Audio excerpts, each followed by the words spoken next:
Donald Trump used his signature line, "You're fired," today. Donald Trump with a message for his campaign manager, "You're fired." But now, all of a sudden, you're fired. You're fired. You're fired. And you're fired. You are fired. Go home. Go home.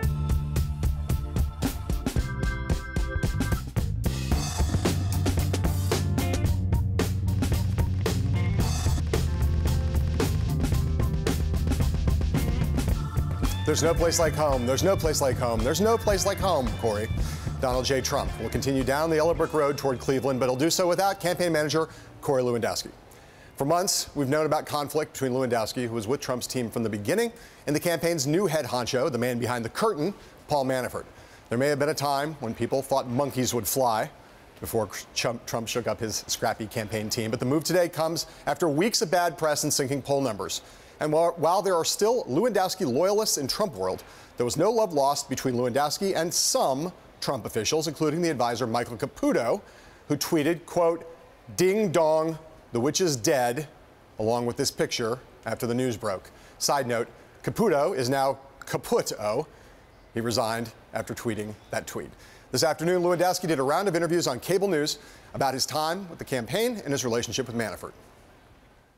The campaign has been so small that bringing a professional in like Paul helped us grow the campaign. And we need 10 more of these. The campaign needs to continue to grow to be successful. So everything that Paul did for the campaign was one less thing I had to do. And I'm thankful for that. Our Bloomberg Politics colleague, Kevin Cirilli, who will be on the show a little later, reported this afternoon that Paul Manafort plans to make additional campaign hires in the coming days. So, Mark, we're going to spend the A block talking about this topic. Let's first get to the very key first question, which is why did Trump get rid of Corey Lewandowski? After months of tension, having two people trying to run the campaign, bickering over personnel decisions, over how Trump operates, etc., Donald Trump's children and some other advisors convinced him that this had to be done now. It had to be done for the symbolism, to reassure people that they recognize that they've got a problem. And it had to be done because Paul Manafort, they decided, was the right person, as Donald Trump Jr. told me earlier today, with the right experience to run a campaign that couldn't have two people trying to run it. Well, there's some talk also, as you know, that like Manafort was ready, if he couldn't run this thing on his own, that Manafort was ready to walk away. But it gives you, this whole thing gives you a sense of just what a catastrophic last 3 weeks this has been in Trump world. Donald Trump does not, he's a guy who's been loyal to people who've worked for him at senior levels throughout his life. He did not want to get rid of Corey Lewandowski, who helped him win the Republican nomination. But it got so bad that he had to make this choice. Again, as you say, his children were involved. I think there's the other thing, which is a mechanical thing going forward, right? We don't know whether Trump wants to run a serious campaign in a traditional sense or not, how much he's going to go down that road. Corey Lewandowski was not qualified to take him down that road. Paul Manafort is. Trump may still not decide not to go down that road, but he could only do it with Manafort. He couldn't do it with Corey. One of the biggest sources of tension in the Manafort camp was so much of the Trump campaign occurs on the road with Trump at his events. And Corey Lewandowski traveled every trip. Manafort rarely did. And it was difficult because Trump is not in regular communication, doesn't email, rarely on the phone. It was difficult for anyone but Corey Lewandowski to control or choose not to control what Trump did on the road. They need somebody to monitor his behavior every day. Trump's watching a lot of cable news. He's reacting. He's tweeting. They need his message discipline to go up. People felt that with Corey Lewandowski basically controlling the rhythm of the road, access to Trump on the road, that wasn't going to change, and that needs to change, along with a lot of other things. Right. This is a huge problem. Almost every presidential campaign you and I have ever covered, there's always a problem between headquarters and the road. Yep, right? The bubble. And if they are in sync, things work really well. When they're not in sync, things are chaos, right? And in this case, they weren't in sync because whatever you want to say, whatever Corey's now saying about Paul Manafort, the truth was that Paul Manafort came into this campaign thinking he was going to run it. He said privately to people from the day he was hired that I'm the campaign manager, even as Corey continued to have that title, and even as Corey continued to insist that they were splitting the division of labor. Corey was passive-aggressive and sometimes aggressive in trying to undermine Manafort. And in that situation, There's not a winning presidential campaign I've ever reported on that has that in a sustained way for a long period of time. This was not tenable. Let's be honest, every campaign has tensions, but this had not this kind. Not had this a lot kind. of tension. Not with skullduggery. The two camps literally going to Trump with opposition research on the other camp, saying, do you know this about this group? This is really going to hurt us. Tensions about doing television appearances. You need surrogates. The campaign chairman, the campaign manager need to be able to go on TV without someone from the campaign sniping at them. So I'm not saying this will solve every problem, but Trump had to make a change, again, for both substantive and symbolic reasons. Probably not too late, but he waited an awfully long time. All right, so now the question is, given the change, is this going to have an impact on Trump's fortunes? Well, this is you just made the nice turn into your own question as you were sort of segueing into that. You know, I think there's a chance this will change nothing. Zero, nothing, nada of importance, because as much as the mechanical stuff is important, and you can't win a presidential campaign, I don't think, without having actual operations in the battleground states and doing some advertising and doing polling and having data and analytics, all of which, again, you need all that stuff. But the thing that's bedeviling the Trump campaign right now, mostly, is stuff that Donald Trump is saying, is stuff that's offending large segments of the electorate, is stuff that is giving the Clinton campaign ammunition and the President of the United States ammunition to go after him. If Trump is not going to change himself, and I don't think there's any evidence, zero evidence to suggest that Trump recognizes that he's killing himself by saying the things he says. If Trump doesn't change, it doesn't matter. Well, it's possible that Manafort can put somebody else on the plane with Trump and try to change that stuff. If anyone who's managed a presidential campaign in the last 20 years saw where the Trump campaign stood on fundraising, hiring, organization, media, they would have a coronary. They would say, if this were 6 months ago, we would be behind schedule. So I don't know that Manafort can start hiring fast enough now, but he is free now to do it without the clashes with Corey. And I do think that if Trump ever had a chance in this race, and it was a month ago when people were talking about Trump having a very good chance in this race, if he's got a chance, it's to have someone on the road get him to channel his extraordinary gifts at communication towards talking about things like Washington is corrupt, Washington needs to change, Hillary Clinton is same old, same old. He's got to talk every day about the message, not about Trump University, not about peripheral issues. If Manafort can bring that about, it's better than the track they were on. Well, yes, again, but just to me, the things that Trump has said that the things that have got him in the most trouble, the sustained attack over the course of a week on Judge Curiel, a racist attack claiming that a guy with Hispanic lineage who lived in Indiana as a U.S. citizen was somehow disqualified from being the judge in his case because of his ethnic background. That and his reaction reaction in a key moment after the Orlando shootings, those things. I don't know that there's anybody who can control Trump and make him not say those things if Trump wants to say them. It's pretty simple. Maybe Trump won't listen, but if someone says to him before he goes out, here are the things you should talk about, and here are the things you shouldn't talk about. I know on the plane you were really upset that Megyn Kelly said this or John Heilemann said that. Don't talk about that. That's not on message. Maybe Trump won't listen, but up until now, as best I can tell, no one was even trying to do that. We don't disagree that the situation now has a chance of being better than the situation was before. My only thing is I just believe Trump is who Trump is. And I think the reason that he liked Corey so much was because Corey said to him, let Trump be Trump. Trump likes being Trump. Yeah, he does. And that's Trump. He'll still be Trump. All right, coming up on the program, my extended conversation with Donald Trump Jr. about the events of today. We're also going to talk about new polls, the latest campaign for a contested GOP convention, and how Hillary Clinton is handling this important moment. But first, these words from our sponsors.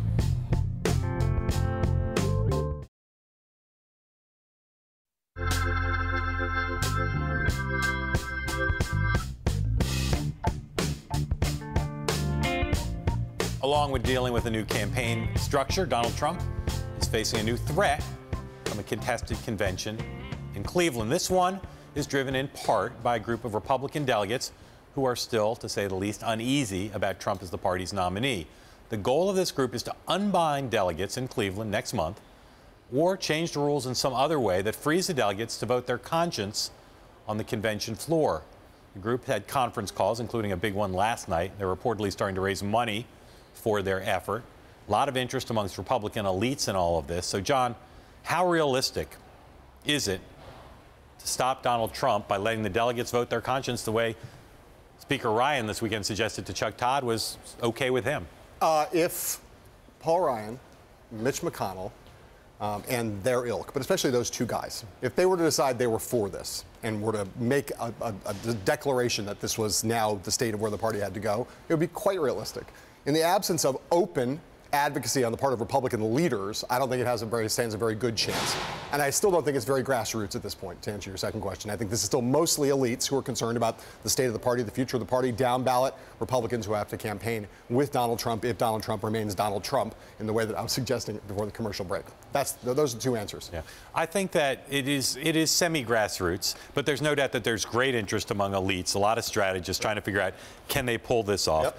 Trump talked about it over the weekend in a way that made me think he was a little concerned about it.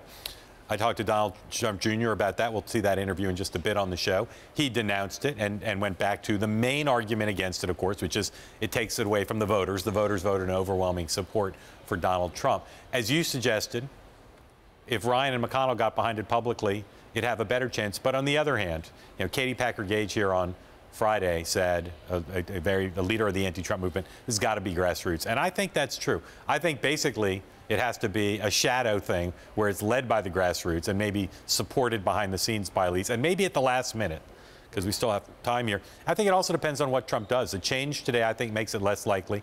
I think a lot of elites, even some grassroots types, I think will be persuaded, hey, he is our nominee, de facto nominee, presumptive nominee. He's made a change. Let's see if this produces a change in the campaign. But if he continues to flounder in the polls, if he continues to make mistakes, they can do this at the last minute. What they see as mistakes, what he might see as smart moves. Yeah.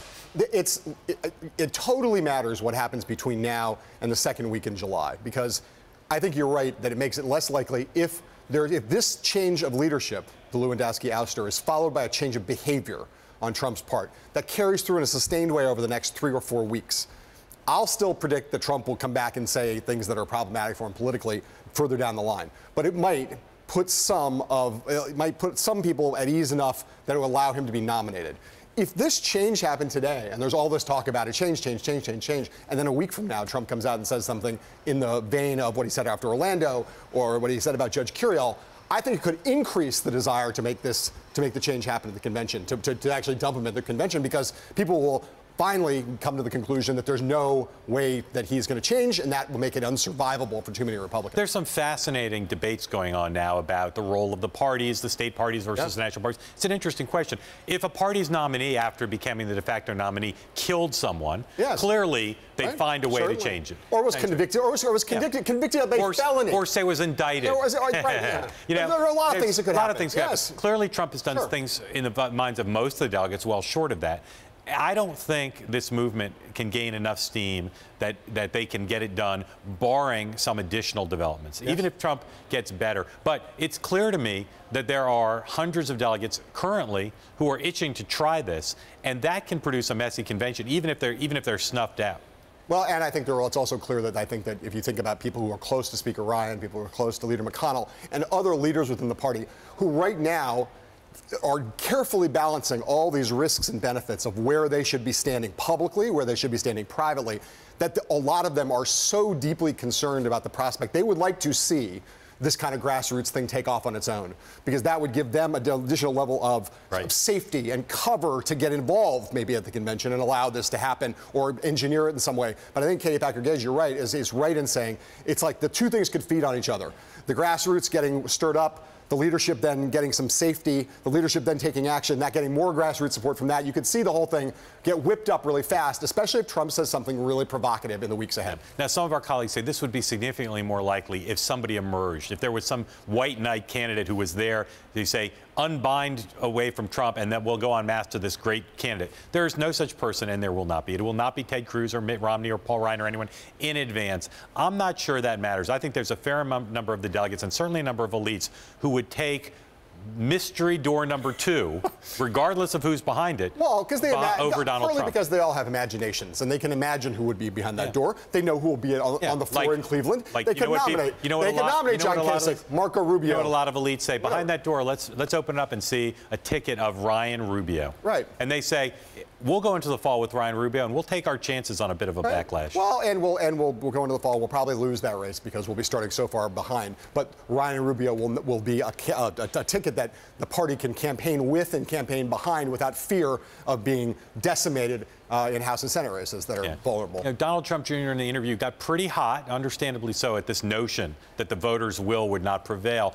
Interesting to me that there's been a relatively muted reaction, with the exception of Trump himself over the weekend, Donald Trump, the candidate, over the weekend, a relatively muted reaction from his supporters about this. I wonder if that's because some of them are concerned about his behavior, or they're not taking it seriously. But you would normally, I think, see in Trump world, even in social media, on Twitter, you would see a pretty ferocious reaction. I've not picked that up. No, it's been relatively quiet, and I think it falls more in the latter category than the former category, to say they're not taking this seriously. Their attitude now is the establishment is dead, our guy is triumphant, and we're not going to worry about this because no one wants to run against Trump. We're just not going to focus on it, and so they don't take it seriously. I think that's more of what's going on than that they're starting to worry about him, because the diehards are still the diehard in Trump world, the ones who love him. They don't think they're not worried about it.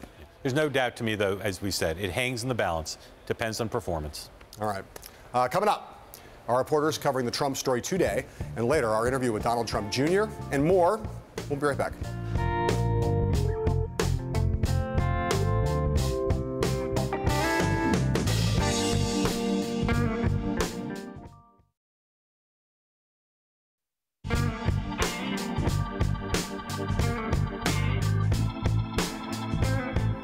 Welcome back. Following the change at the top of the Trump campaign today, I went over to Trump Tower and caught up with Donald's eldest son, Don Jr., to talk about the campaign and what the changing of the guard means for the months ahead. I started by asking him what voters should think about the change.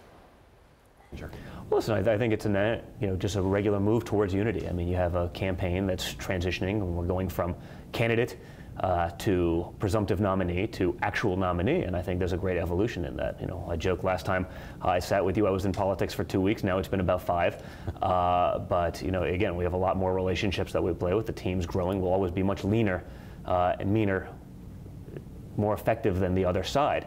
But we are up against a very big machine, and I think we need to have people that are running this, that have done that in the past, that have those relationships, that have that experience, especially working with the RNC.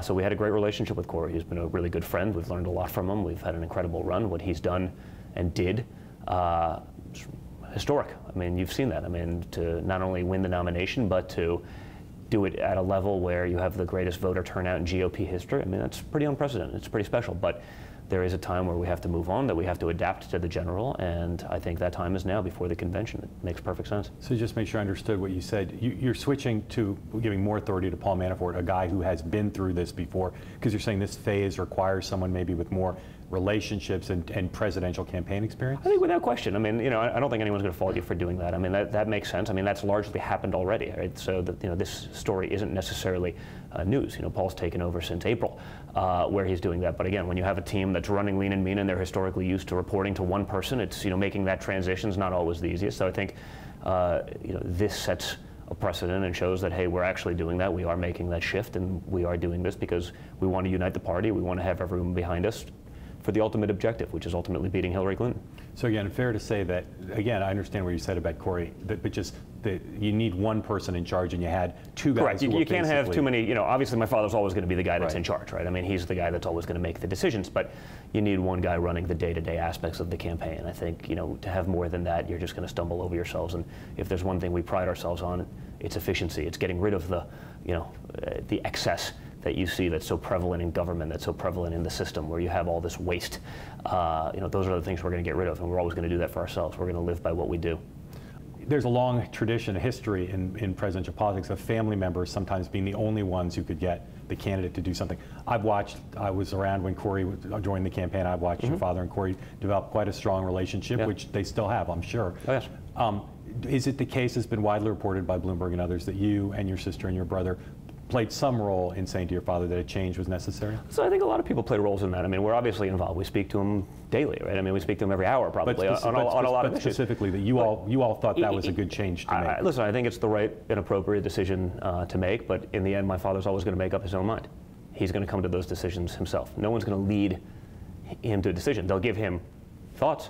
he will weigh them, and if he's talking to you or me, he'll weigh them, and if he's talking to a guy that he's speaking on the street, he'll weigh them, and probably oftentimes give them as much credence. I mean, it's how he built his business. Talking to the construction worker, not the executive. Right. He talks to those people, and he values their opinion. That certainly resonates. But were we involved in talking about this with him? Sure. But he's always going to come up with his own mind. And again, I think we left it in a good way with Corey. We have a great relationship with Corey. He's done something that's incredible. I wish all separations of this nature went that well. But to just put the finer point on it, because again, it's being widely reported. You can say you don't want to comment. You three were universal. We're obviously involved. We're involved in a lot of these universal things. in recommending it to him. And again, what we've been told is you three you weren't out to get Corey, but your judgment was that a change was required, and you made the recommendation to him. Then that's what made him decide you need to. I think it's fair, but I think in many respects he was coming to that on his own, and we were there to help augment that and really think it through with him. Right. Okay.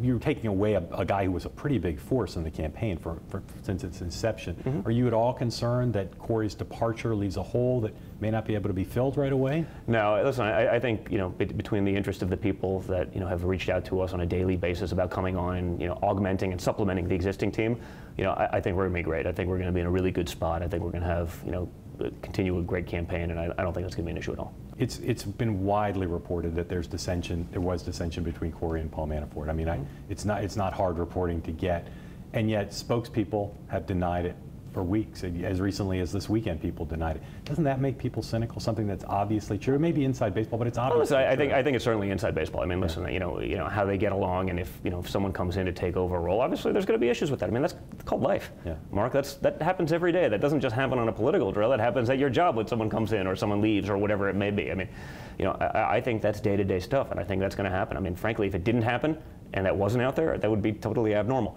But again, I think we've done what needs to be done to get rid of any of those issues. That's not going to be an issue going forward, and we're going to run a great campaign as we have for the last year. And it's just something that, for the purposes of the campaign, has to be denied at the time because it's too. I don't think it has to be denied. But it was denied. Is the thing that makes some people feel a little cynical about it. I think we can certainly deny some of these gross allegations of this crazy infighting that was going on. It's like if I didn't know better, I'd say I was watching Game of Thrones based on what I'm reading on my Twitter feed. That's not actually happening. If everyone's thrilled about changes like that, no, not everyone's going to be thrilled about those things. I mean, that's just human nature. But again, there's the difference between what is actual versus what's being reported and the story.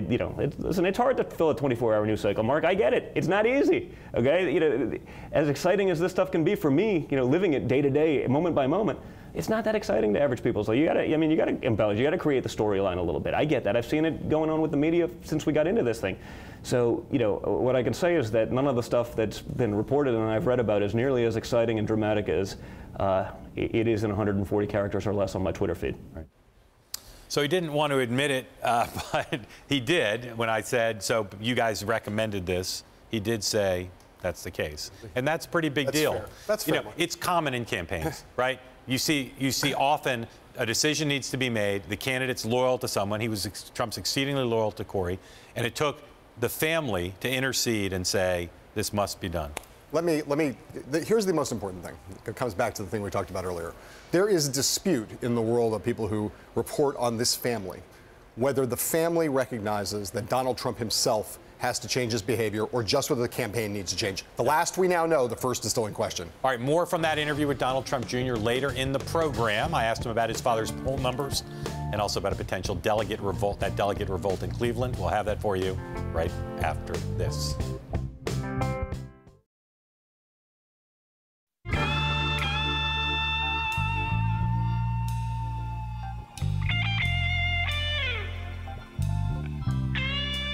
My strategy has been, and at some level was successful, is let Trump be Trump.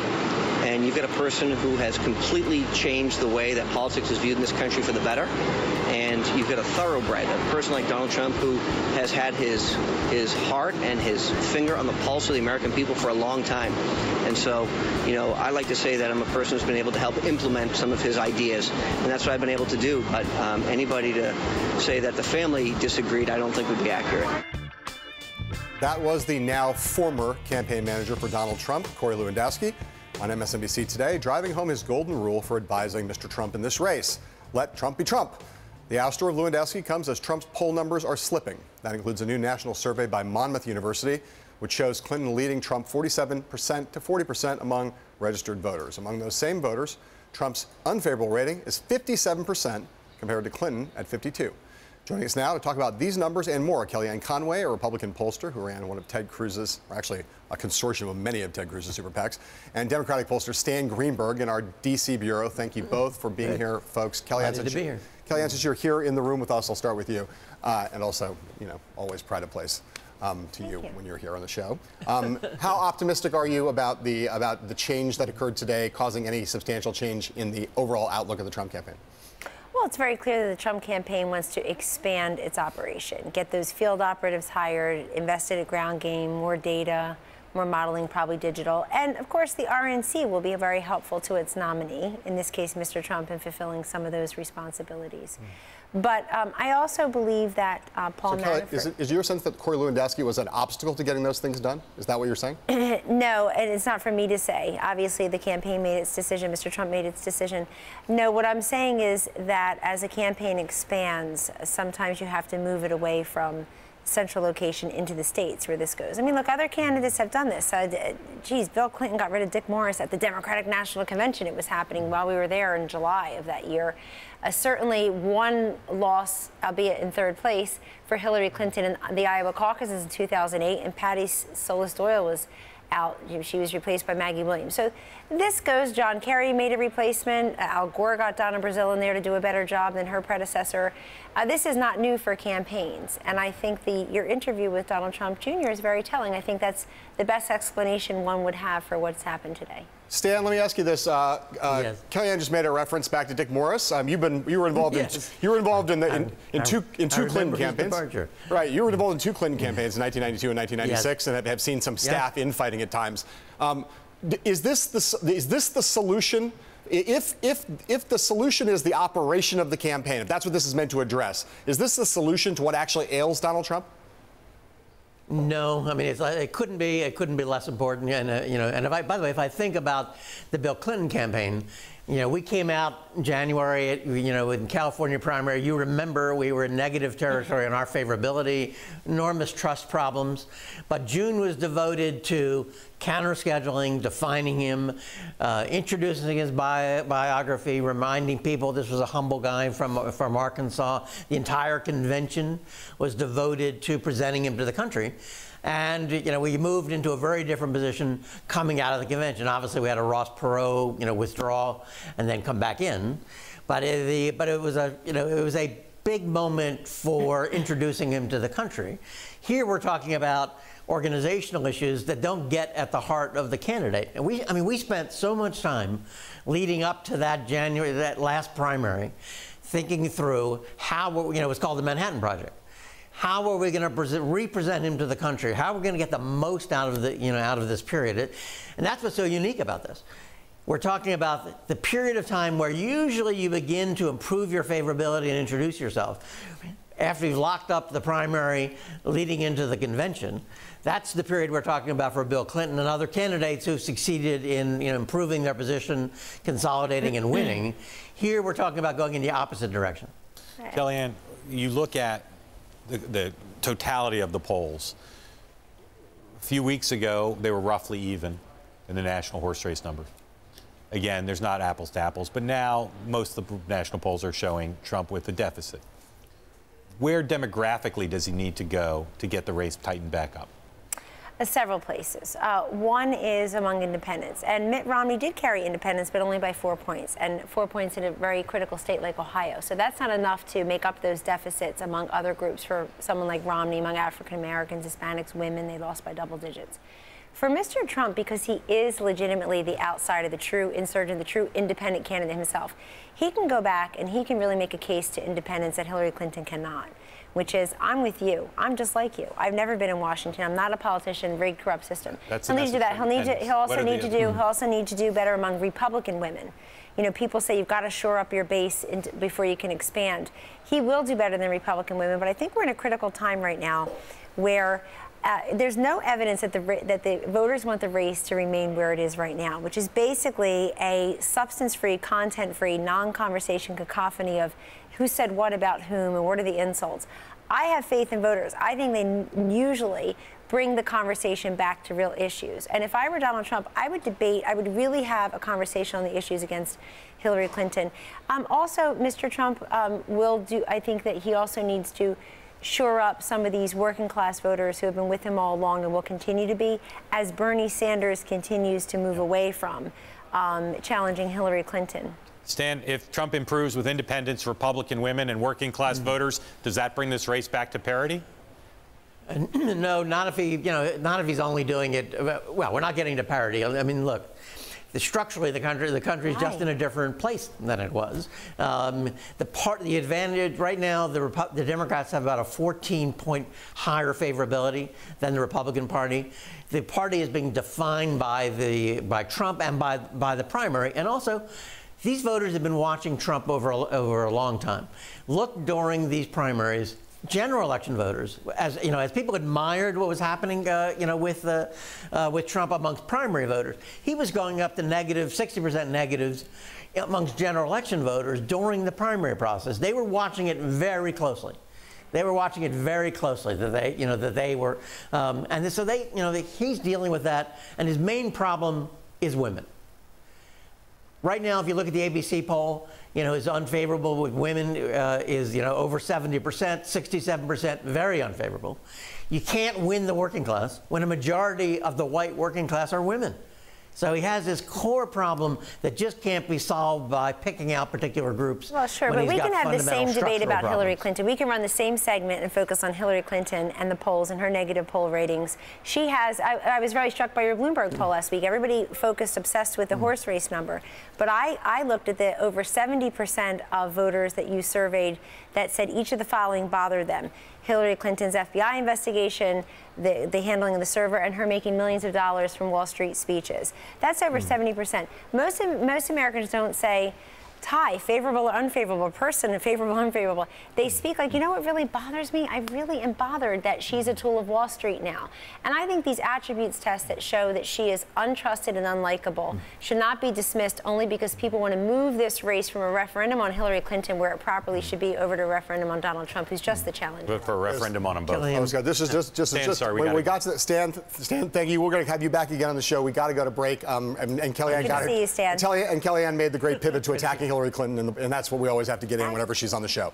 So thank you for that, Kellyanne. Up next, more from our interview with Donald Trump Jr. And if you're watching us in Washington, D.C., you can listen to us as well on the radio at Bloomberg 99.1 FM. We'll be right back.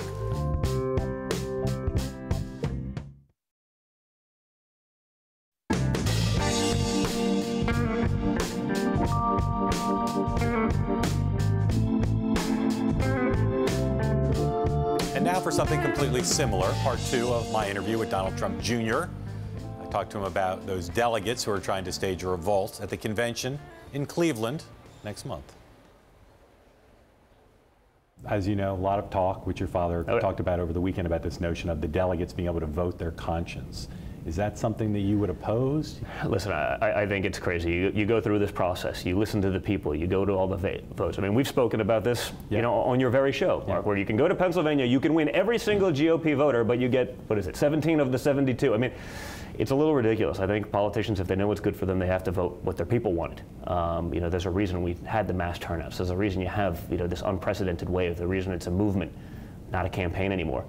People are sick of that nonsense, and if they try to do something like that, I think it's just, the perfect example of more DC as usual, which is do as I say, not as I do. So on the specific question of should they be allowed to vote their conscience rather than be bound by the vote, you'd say you'd oppose that change? I think they have to go by what their people have said. Right. And their people have spoken very loud and very clear in all of these states.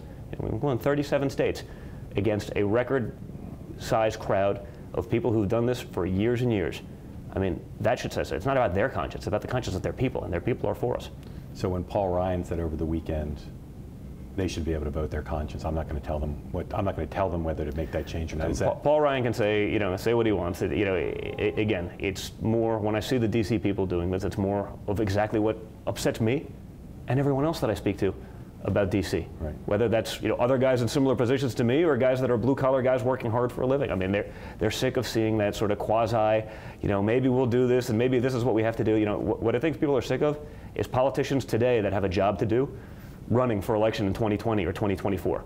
That's what they're sick of, and that's what's happening with a lot of these guys. Right. So let's talk about a reality. Your father sewed up his nomination sooner than Hillary Clinton did. Yes. In that period, he has gone from even or a little bit ahead in some polls to pretty much behind in some polls. We had him down 12 to her. New poll out today, he's down 7.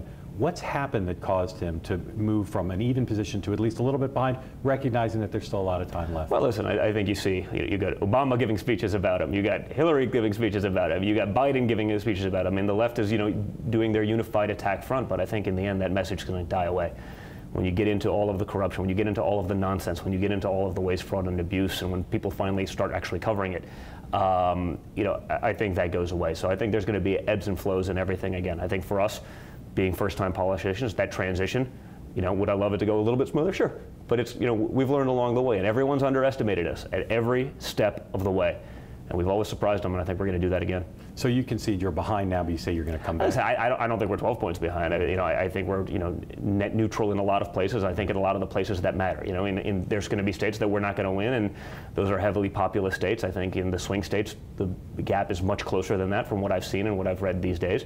And I think we're going to change that. And I think we're going to have a unified message now. I think we're going to work well with the GOP, which we've been doing, and creating that relationship. And again, I think this is all part of that process of transitioning towards the general. And again, you're not 12 behind in your view, but you do think you've fallen behind. I mean, the national listen, I see polls, right? But I saw polls for months, Mark. Yeah. I've seen polls since July of last year that said there's exactly a 0% chance that he could ever even win the nomination. Right. So, I don't give a lot of credence to the polls. I don't, especially this early. I think a lot's going to happen, and I think we're going to do a phenomenal job because our message is about the American people. Right. It's about jobs. It's about getting rid of the nonsense that prevails all over Washington. And there's a reason 14 million people voted for him in a historic primary. There's a reason that Bernie put an unprecedented, against the anointed one, put it forward in an unprecedented show.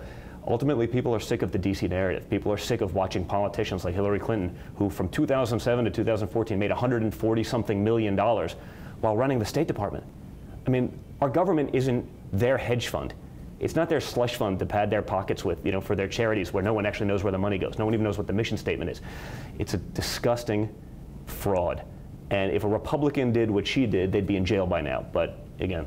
Okay, I want you to just look towards the camera and address two types of people. First, what would your message be to Republicans who are trying to change the rules to make the convention more open and not just a coronation of your father's victory? Well, I think Republicans who are trying to change the rules really need to listen to their people. I mean, we're in this place, and it's both Republican and Democrat. People aren't happy with government. People aren't happy with what's going on in D.C. I think maybe you should listen to the people for a change. Maybe that's the thing that's missing in this country. Maybe that's the thing that's actually missing in politics, as opposed to your notion of, hey, I don't prescribe to all 10,999 points of conservative dogma. Instead, I'm 10,998. Therefore, you can't be a true conservative. I mean, I don't think that's the average American. I don't think that's the average voter. And I certainly don't think that's the average general election voter. So I think we should start listening to the people for a change and put someone in there who isn't known for doing the same old, someone who's actually done these things in the real world. And what would your message be to the folks across the river in Brooklyn and Clinton headquarters who of late have been pretty confident about their chances in a general election? Okay. I'm glad that they're confident. I always love to be underestimated. There's something nice about that, and we've been underestimated along every way, way, shape, and form. They have a team of 875 people to our 70, and guess what? We're doing pretty good. Their waste, fraud, and abuse is just a continuation of all of the Clintons' waste, fraud, and abuse over the decades. And, that's never going to change. That's never going to go away. They won't become a streamlined machine. They won't run this country any differently. In Obama's own words, right? She'll tell you anything and, nothing will actually change. That's not going to change. Miraculously now it's a different Hillary than we've seen for the last 25 years. It's a different Clinton organization. It's not going to be corrupt. It's not going to be fraught with scandal. Give me a break. It's the same thing over and over again. People will hopefully finally realize it. So your dad's going to win? Yes, he is. Okay. So let's end where we began with talking about the voters, the people who are really for you and have been concerned or really for stopping Hillary Clinton. The Trump campaign is stronger now than it was before the change because why? Because we're getting to the general election. We're getting to where people and independents and other people who are, totally against Washington, that are totally against the establishment on both sides, can finally actually chime in and weigh in for a person who is exactly that, who is against the establishment, who hasn't done this for a living, who hasn't milked the government for decades to personally enrich himself. I mean, you have someone who's created jobs, who's brought jobs, who's fixed jobs, both in, whether it be building, whether it be resorts, whether it's all these things. I mean, he's the only guy that's actually signed the front of a paycheck here. I mean, everyone else, they talk about job creation like they know what it's done. They've never created one. It's all theory, not practice. I think it's time to put someone who's actually practiced it in real life and has done it over and over and over again for 40 years. Let him be in charge. Let him do it. Everyone can agree. You're not going to get anything different with the other guys. The other side has for years said, yeah, you're not going to get anything different with the other guys. It's just a new batch of the same old, same old. We're not the same old, same old. Yeah. And he'll continue to make mistakes, but overall, I don't think he'll continue to make mistakes. I mean, I think that he's going to be himself. Yeah. He's going to be Trump, and I think that generally has boded very well for him throughout his entire life. Yeah. Our thanks to Donald Trump Jr. Up next, our Trump reporter Mike C. Bender opens his notebook on today's campaign drama right after this.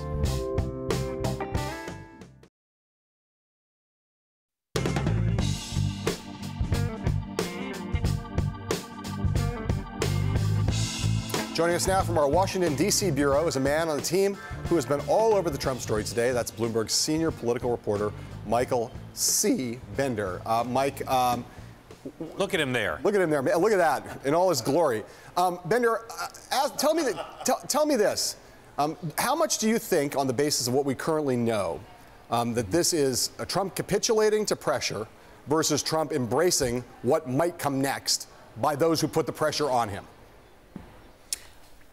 I think it's more of the latter here, right? I mean, Corey Lewandowski has been in trouble, has been hanging on basically since Iowa. I mean, the first time that Trump tried to fire him, that the people around Trump wanted Lewandowski out was after that Iowa loss. Trump doesn't handle defeats well. We know how much he likes the polls. That was the first actual real poll he lost, and he's been hanging on ever since.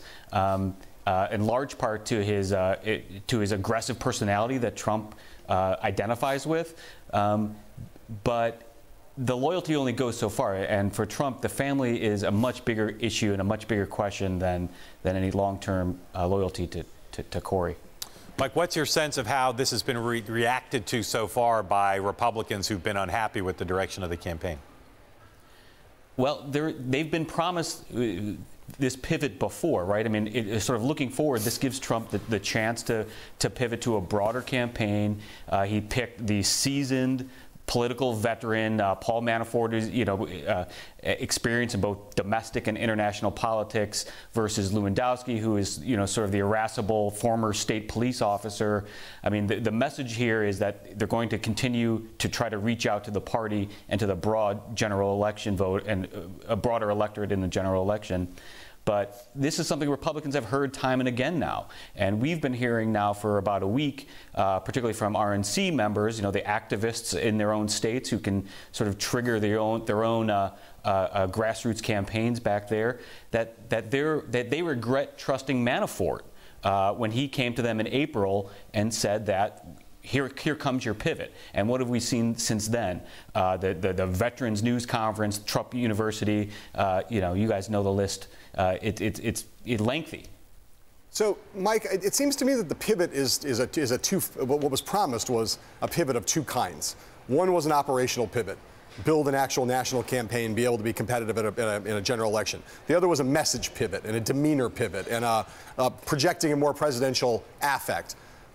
Does this also mean there might be progress on the second one of those? It seems clear that maybe Trump now wants to think about building an actual campaign operation. But does he recognize also the need to change in terms of what he's putting out, in terms of his image and the words coming out of his mouth? It's hard to say. I mean, the only thing I can say is we'll see. I mean, my colleague Jennifer Jacobs and I interviewed Trump a couple weeks ago in his New York office. And one of the things he brought up was the teleprompter. Everyone wanted him to be more scripted, just for what you're saying, a more disciplined message, and he dismissed it out of hand. I mean, we've seen him use the teleprompter in speeches, no question, but made a point of saying, I'm never going to use those for rallies. If I go to a teleprompter on these rallies, people are going to be put to sleep, and they're going to stop coming if I'm boring. So, definitely Corey was sort of Trump's id when it comes to the messaging and the combativeness. But that's Trump too, and so we'll see if how long this lasts. Okay, Mike, go out there and find out whether the family members who helped push Corey out also think that their father has to change. in terms of what he's presenting to voters. Mike Bender, thank you very much, and we'll be right back.